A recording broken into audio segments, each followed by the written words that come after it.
संभाजीनगर प्रकरणात सत्य भलतंच निघालं. छत्रपती संभाजीनगरमधल्या खवड्या डोंगरावर एका कुटुंबाची दुर्दैवी घटना घडली होती. सुरुवातीला आयफोनमुळे घडलं असं सांगण्यात आलं, पण 48 तासात या प्रकरणांमध्ये एका तिसऱ्या व्यक्तीची एंट्री झाली. कारण की जेव्हा हे प्रकरण घडलं तेव्हा काही तासांनी जेव्हा अंत्यसंस्कार करण्याची वेळ आली तेव्हा अंत्यसंस्कार 2 वेगळ्या ठिकाणी करण्यात आले. वडिलांचा मूळगावी तर आई आणि मुलाचा आईच्या माहेरी करण्यात आला. खरं तर शेवटच्या क्षणी हे कुटुंब काय एकत्र नव्हतं याच्यावरून संशय वाढू लागला होता. पण तेवढ्यात एंट्री झाली एका तिसऱ्या व्यक्तीची. कारण की जेव्हा आईच सोशल मीडिया अकाउंट समोर आलं, आईच एक यूट्यूब चॅनल ज्याच्यावर 29,000हून अधिक सबस्क्रायबर होते, आईचा एक व्हिडिओ त्याच्यामध्ये समोर आला होता. तिने त्यात त्याची माहिती दिली होती. त्यावरून तपासाची दिशा बदलण्यात आली की तेवढ्यात कुणालचे काका यांची मुलाखत समोर आली आणि कुणालच्या घरची परिस्थिती त्यांनी सांगितली. आता प्रकरण खरं तर उलटं फिरायला सुरुवात झाली होती. आई वडिलांपुरतं मर्यादित वाटणारं हे प्रकरण काकांच्या मुलाखतीनंतर मात्र वेगळ्याच दिशेने वळताना दिसत होतं. त्यातच दोन्ही बाजूंनी वेगवेगळ्या ठिकाणी अंत्यसंस्कार झाल्यामुळे या प्रकरणातील गुंतागुंत आणखी वाढली. मात्र त्याच दरम्यान एका न्यूज चॅनलशी बोलताना कुणालच्या आजोबांनी एक अशी माहिती समोर आणली ज्यामुळे संपूर्ण प्रकरणालाच नवं वळण मिळालं. या घटनेनंतर काही जणांचं म्हणणं होतं की आईने जास्त लाड केल्यामुळे तिचीच चूक होती, तर काहींच्या मते वडिलांचा राग आणि कठोर वागणं यामुळे ही परिस्थिती निर्माण झाली. पण आता या प्रकरणात एका तिसऱ्याच व्यक्तीची भूमिका समोर येत असल्याचं सांगितलं जात आहे. मग नेमकं या प्रकरणाचं सत्य काय आहे?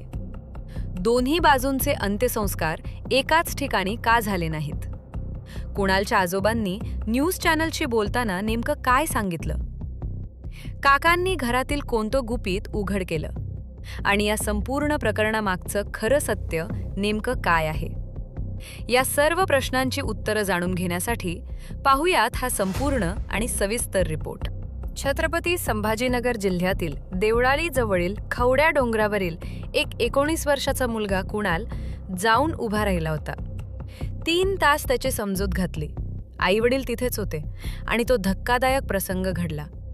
आता अखेर ही घटना आत्तापर्यंत सगळ्यांनी सोशल मीडियावर पाहिलेली आहे. याच्यात पहिल्यापासून शेवटपर्यंत काय झालं हे सगळ्यांना माहीत आहे.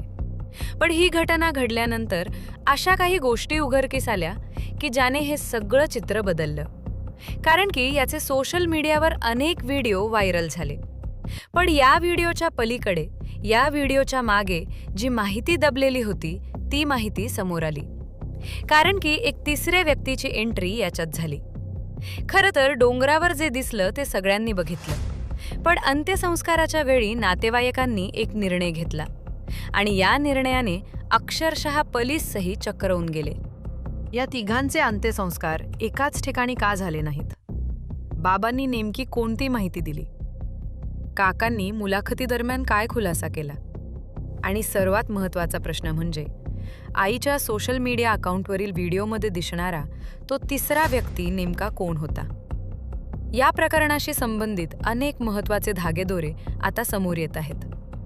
घटना घडल्यानंतर शासकीय नियमानुसार आवश्यक ती प्रक्रिया पूर्ण करण्यात आली आणि त्यानंतर नातेवाईकांच्या ताब्यात मृतदेह देण्यात आले. मात्र त्यानंतर जे घडलं त्याने उपस्थित असलेल्या अनेकांना धक्का बसला. सामान्यतः एकाच कुटुंबातील व्यक्तींचं निधन झालं तर त्यांच्या अंत्यसंस्काराबाबत कुटुंबीय एकत्रित निर्णय घेतात.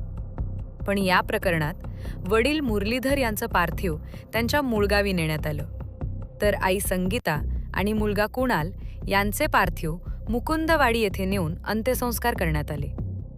एकाच घरात राहणारे आणि एकाच कुटुंबातील हे तिघे शेवटच्या प्रवासातही एकत्र का जाऊ शकले नाहीत?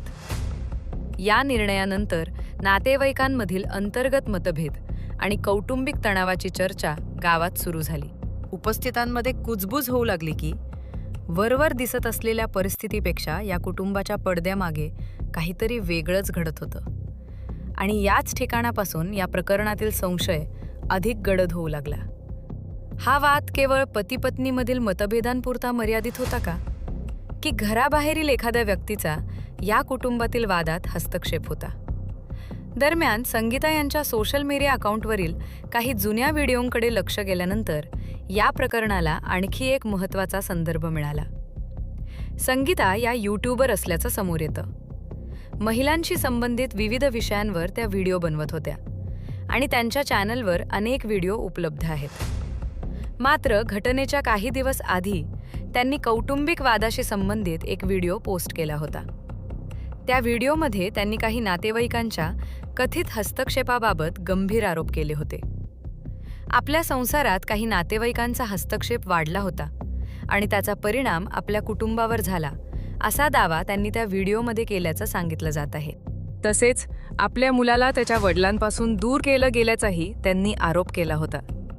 मात्र या दाव्यांची स्वतंत्रपणे पडताळणी होणं महत्त्वाचं आहे. तर या व्हिडिओमधील दावे नेमके कोणाविषयी होते? काकांनी मुलाखतीत कोणता वेगळा खुलासा केला? बाबांनी काय माहिती दिली? आणि आईच्या सोशल मीडिया अकाउंटवर दिसणारा तो तिसरा व्यक्ती कोण होता? या सगळ्या प्रश्नांची उत्तरं या प्रकरणाच्या पुढच्या भागात आणखी स्पष्ट होताना दिसतात. काही वर्षांपूर्वी त्यांच्या मोठ्या मुलाचं निधन झालं होतं. या घटनेनंतर संपूर्ण कुटुंबावर दुःखाचं सावट आलं होतं. मात्र याच नाजूक परिस्थितीचा फायदा घेत एका नातेवाईकानं त्यांच्या संसारात हस्तक्षेप सुरू केल्याचा आरोप संगीता यांच्या व्हिडिओमध्ये करण्यात आला होता.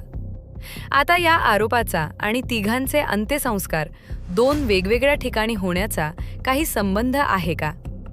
या दोन्ही घटनांमध्ये काही महत्त्वाची लिंक आहे का? याचा तपास सुरू झाला होता. पण या सगळ्याच्या पलीकडे आणखी एक प्रश्न समोर येत होता. या प्रकरणात चर्चेत असलेली ती तिसरी व्यक्ती नेमकी कोण होती? संसारात बाहेरील व्यक्तीचा हस्तक्षेप असल्याचा दावा केला जात होता. मात्र त्याच वेळी आर्थिक परिस्थितीचा मुद्दाही चर्चेत आला.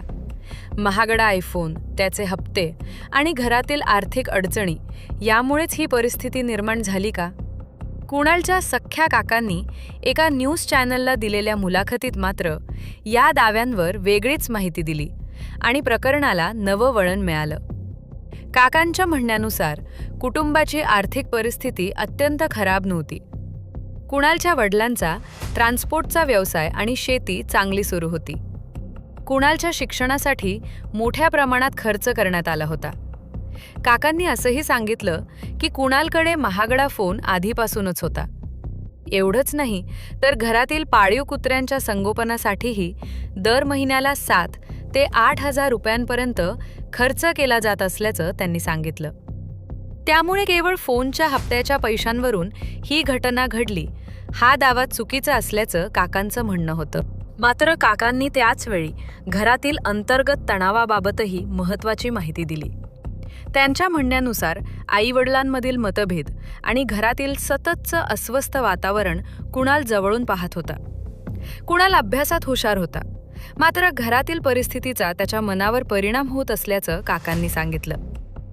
डोंगरावर जाण्याचा त्याचा निर्णय हा रागाच्या किंवा भावनिक अवस्थेत घेतलेला असावा असा अंदाजही व्यक्त करण्यात आला. मग प्रश्न पुन्हा तोच उभा राहतो. जर आर्थिक अडचण हे कारण नव्हतं तर एवढं टोकाचं पाऊल उचलण्यामागे नेमकं कारण काय होतं? जमिनीच्या वाटणीचा वाद होता का? कौटुंबिक मतभेद होते का? की यामागे आणखी काही वेगळंच सत्य दडलं होतं? याच दरम्यान तपासातून एक महत्त्वाची माहिती समोर आल्याचं सांगितलं जात आहे. कुणालच्या वडिलांना वडिलोपार्जित जमीन मिळाली होती. या जमिनीतील काही हिस्सा त्यांच्या बहिणींच्या नावावर करण्यात आल्याची माहिती समोर आली. जमिनीच्या वाटणीवरून कुटुंबात मतभेद निर्माण झाल्याचाही दावा करण्यात आला. या जमिनीच्या वाटणीवरून नातेवाईकांचा कथित हस्तक्षेप वाढला आणि त्याचा परिणाम पती-पत्नीच्या नात्यावर झाल्याचं सांगितलं जात आहे. आई-वडिलांमधील मतभेद वाढत गेले आणि अखेर दोघे वेगवेगळे राहत असल्याची माहितीही समोर आली. गावकऱ्यांशी केलेल्या चर्चेतही अशी माहिती मिळाल्याचं सांगण्यात आलं की कुणाल आणि त्याची आई गावात फारसे दिसत नसत आणि ते माहेरी राहत असल्याचं काही गावकऱ्यांचं म्हणणं होतं. या सगळ्या कौटुंबिक तणावाचा सर्वात मोठा परिणाम कुणालच्या मानसिक स्थितीवर झाला असण्याची शक्यता व्यक्त केली जात आहे. दरम्यान पोलीस अधिकाऱ्यांनीही या घटनेमागे केवळ आयफोन किंवा पैशांचं कारण असल्याचं मान्य केलेलं नाही. या घटनेमागे इतर कौटुंबिक आणि मानसिक कारण असण्याची शक्यता असून पोलिसांकडून सर्व बाजूंनी तपास सुरू असल्याचं सांगण्यात आलं. याच वेळी कुणालच्या आजोबांनी एका न्यूज चॅनलला दिलेल्या माहितीत आणखी एक महत्त्वाचा दावा केला. त्यांच्या म्हणण्यानुसार कुणालकडे आयफोन होता आणि त्याच्या आईकडेही आयफोन होता. त्यामुळे केवळ फोन किंवा पैशांचा प्रश्न या घटनेमागे असल्याचं मानण्याचं कारण नाही. आजोबांच्या माहितीनुसार कुणालला आपल्या आईवडिलांनी पुन्हा एकत्र राहावं अशी इच्छा होती. आईवडिलांमधील दुरावा त्याला सहन होत नव्हता आणि त्यांना पुन्हा एकत्र आणण्याचा तो प्रयत्न करत असल्याची शक्यताही व्यक्त करण्यात आली. म्हणूनच त्याने डोंगराच्या कड्यावर जाऊन असा निर्णय घेतला असावा असा अंदाज व्यक्त केला जात आहे. मात्र हा दावा अधिकृतपणे सिद्ध झालेला नसून तपासातूनच त्यामागचं खरं कारण स्पष्ट होणार आहे. आजोबा स्वतः कॅमेऱ्यासमोर आले नव्हते, मात्र एका न्यूज चॅनलला त्यांनी ही माहिती दिल्याचं सांगण्यात आलं आहे. आता या संपूर्ण प्रकरणात आर्थिक कारण, कौटुंबिक वाद, जमिनीचा प्रश्न, आई-वडिलांमधील दुरावा आणि कुणालची मानसिक अवस्था या सर्व बाबींची चौकशी महत्त्वाची ठरणार आहे. सर्वात मोठा प्रश्न अजूनही कायम आहे. कुणालच्या मनात त्या क्षणी नेमकं काय सुरू होतं? त्याने हा निर्णय का घेतला? या प्रकरणामागचं अंतिम सत्य काय आहे? याचा खुलासा आता पोलिसांच्या तपासानंतरच होणार आहे. आता एक वेगळाच धागा समोर येत आहे. या घटनेवर तुमचं काय मत आहे? कमेंट्समध्ये नक्की कळवा. चॅनलला नवीन असाल तर सबस्क्राईब करा. धन्यवाद.